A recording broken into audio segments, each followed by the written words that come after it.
Senator Kamala Harris, D-Calif, announced on Monday that she will run for president in 2020, becoming the third senator since December to enter what is likely to be a crowded Democratic primary field.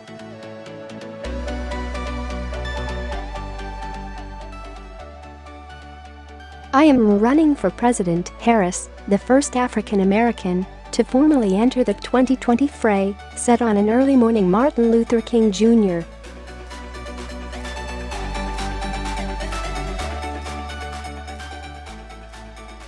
Day interview on ABC's Good Morning America. "This is a moment in time where I feel a sense of responsibility to stand up and fight for the best of who we are," she said.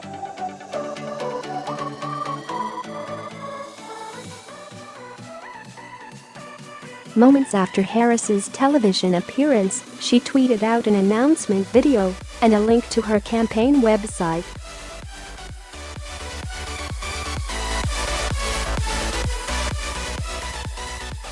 She also teased the campaign slogan, "Kamala Harris for the People," a nod to her career as a prosecutor.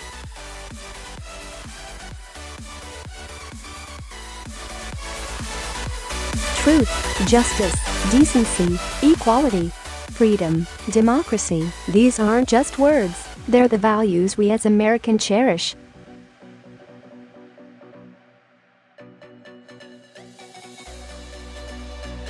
And they're all on the line now, Harris says in the video. "Let's claim our future."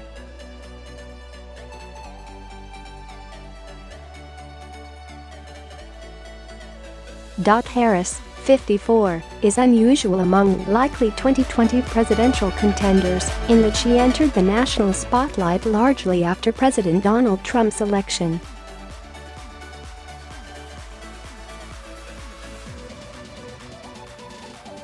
With a high-profile perch on the Senate Judiciary Committee, she earned a following among Democrats for her methodical cross-examinations of the administration's cabinet and judicial nominees, especially during Justice Brett Kavanaugh's closely watched confirmation process.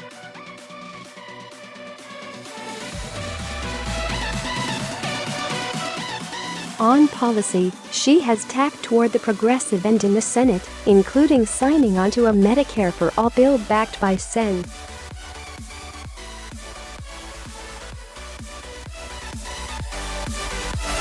Bernie Sanders, IVT.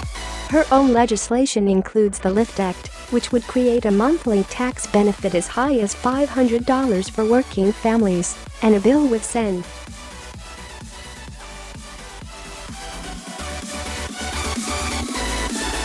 Rand Paul, Kentucky, that would encourage states to reform their cash bail system. Harris has also put a heavy emphasis on immigration, including calling on Homeland Security Secretary Kirstjen Nielsen to resign after changes to administration policy led authorities to separate children from their parents at the border.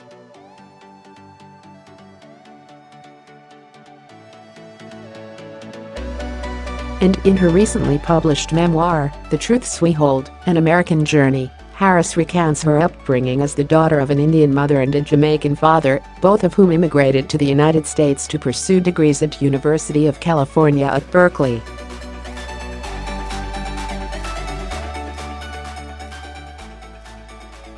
As a career prosecutor, Harris won her first campaign in 2004 for San Francisco District Attorney.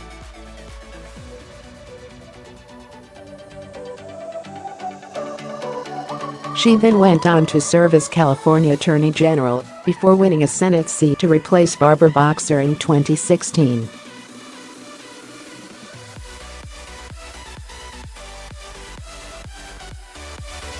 However, her past legal career is likely to come under scrutiny in the Democratic primary, where voters have grown more skeptical of law enforcement amid a wave of activism centered on police misconduct and racial disparities in the justice system.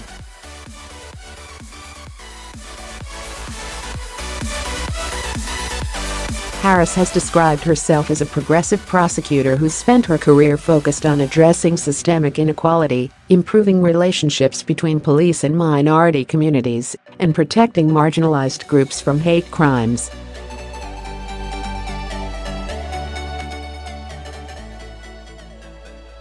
It is a false choice to suggest that communities don't want law enforcement.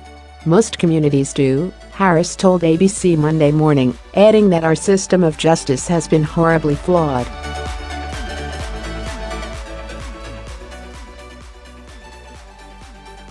But not everyone is convinced that Harris can transcend her tenure as California's chief law enforcer.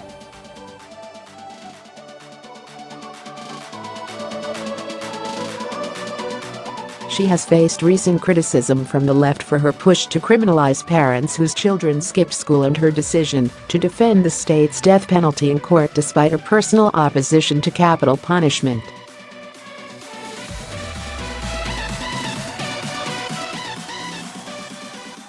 Harris is expected to headquarter her campaign an hour north of Washington in Baltimore, Maryland.